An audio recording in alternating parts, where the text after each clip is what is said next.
вечер од студиото во Вашингтон. Ова е гласот на Америка на македонски. Јас сум Јулија Велковска. Започнуваме со настаните во Македонија. Лошото време и дополнителната истрага го одложија вадењето на бродот Илинден кој викендов потона во водите на Охридското езеро. Од Охрид извештај на Сашо Митан. Најмалку за уште 3 дена се одложува вадењето на бродот Илинден кој пред 2 дена потона во водите на Охридското езеро и со себе понесе 15 човечки животи. Причините за одлагањето се лошите временски услови, но и барањето на хрватските експерти бродот да се испита уште еднаш, зашто специјална нуркачка екипа денеска повторно влезе во водите на езерото за да ги направи потребните снимки и испитувања. Според првичните информации, хрватските експерти предлагаат акцијата за вадење на бродот да се изведе со балони кои откако ќе се постават на бродот, ќе се надуваат и ќе го извлечат на површината. Бродот Илинден потона на оддалеченост од околу 250 метри кај плажата Елешец. По моментот на несреќата превезувал вкупно 56 луѓе. Од нив 53 биле туристи од Бугарија кои имале намера да направат туристичка прошетка по езерото до Свети Наум. Бродот Илинден тргнал од пристаништето во Охрид точно во 9 часот и 50 минути. Во 10:30 во близина на автокампот Елешец се слушнал силен звук во внатрешноста на бродот и веднаш потоа бродот неконтролирано почнал да скршнува надесно, да се навалува на десната страна и во еден миг скршнал на спротивната лева страна кога и започнал процесот на тонење, изјави во официјалната изјава по повод случајот портпаролот на СВР Охрид Стефан Димовски. Истражниот судија во Основниот суд во Охрид вчера му одреди мерка притвор во траење од 30 дена на младиот 23 годишен капетан на бродот Сотир Филевски. Поради бродската несреќа, а како морален чин и почит кон настраданите бугарски туристи, општинското координативно тело одлучи да не се одржат свеченостите по повод празникот 8 септември. Делегација на градот Охрид, предводена од градоначалникот Александар Петрески, ќе присуствува и на последното испраќање на загинатите во Бугарија. Вчерашниот ден во Република Македонија беше прогласен за ден на жалост. За гласот на Америка на македонски јазик, Сашо Митан, Супер радио Охрид.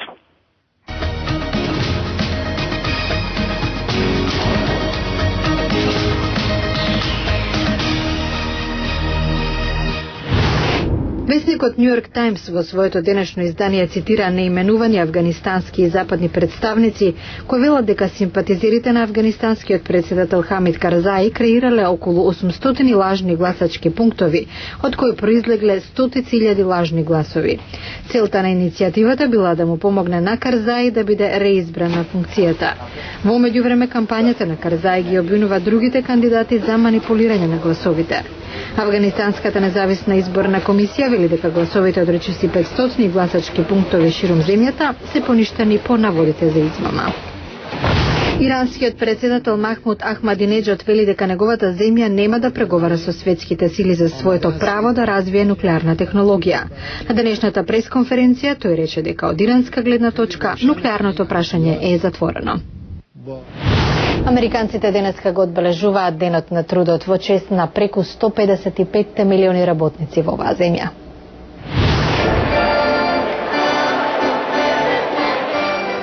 За повеќето американци денот на трудот значи повеќе забава отколку работа. Семејствата играат фудбал со пријатели, одат на пикник, уживаат на плажа или на базен. Со еден збор се одмараат. Денот на трудот значи традиционален крај на летните одмори. Оваа година, според проценките, само околу 39 милиони патуваат со автомобил или со авион, што е за околу 6 милиони лица помалку од лани. За младите празникот значи нова учебна година, само што почнало или ќе почне. Америка за прв пат го славеше денот на трудот на 5 септември 1882 на парада во Њујорк. Конгресот го направи денот на трудот национален празник во 1894. Со него му се одава почит на американскиот работник, на организираната работничка класа и на движењето што помогнало да се забрани користењето на детски труд и да се обезбедат правата на работниците. Низ земјата се одржуваат и паради и собери на кои доаѓаат политичари кои се надеваат на добивање уште еден глас на поддршка. Hello everybody. Ова е кандидатот за председател Барак Обама пред една година. Но мнозинството американци на овој ден се простува од летото пред повторно да се врати на работните обврски.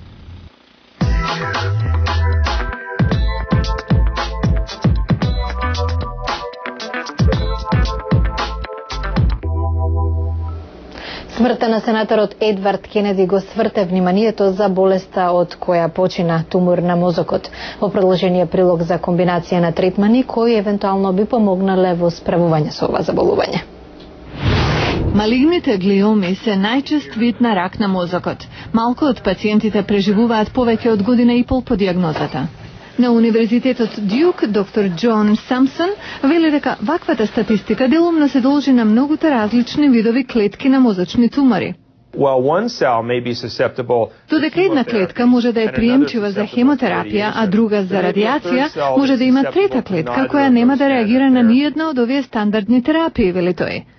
Некои лекари сепак се надеваат, ако не за лекување, барем за продолжување на животот на овие пациенти.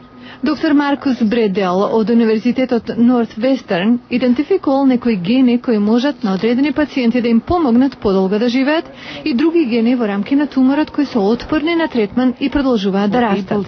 Тој вели дека може да се предвиди колку пациентите ќе живеат со мозочен рак кај некои популации во Соединетите Американски држави. Иако операцијата е се уште преферирана опција за отстранување на што е можно повеќе од туморот, нов третман инволвира употреба на фиброоптичен лазер внатре во мозочниот тумор. Со врел лазер лекарите можат да уништат канцерогенот ткиво, до кој инаку не би можеле да допрат со конвенционална операција. Лекарите Джин Барнет и Стивен Джонс веќе применуваат оптички лазери на клиниката во Кливленд. Тие се задоволни од можностите што овој метод ги дава. Но постои вакцина, што исто така е во фаза на клиничко испитување. Вакцината може на имунитетниот систем на телото да му помогне да се справи со клетките на рак на мозокот. Доктор Самсон вели дека првичните резултати покажуваат дека пациентите живеат двојно подолго од колку што се очекувало. Од другите експерименти во оваа област треба да се споменат и лековите кои го запираат протекот на крв до клетките на рак во мозокот, со што туморот се намалува до 60%. Многу од лекарите веруваат во комбинација на сите овие третмани за успешен исход.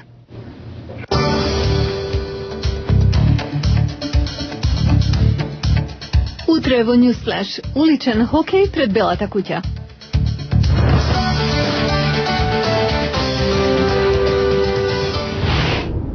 Тоа се за денеска, ова беше Гласот на Америка на македонски. Јас сум Јулија Велковска. За сите најнови содржини ве покануваме да ја посетите нашата веб страница glasnaamerika.com. До гледање.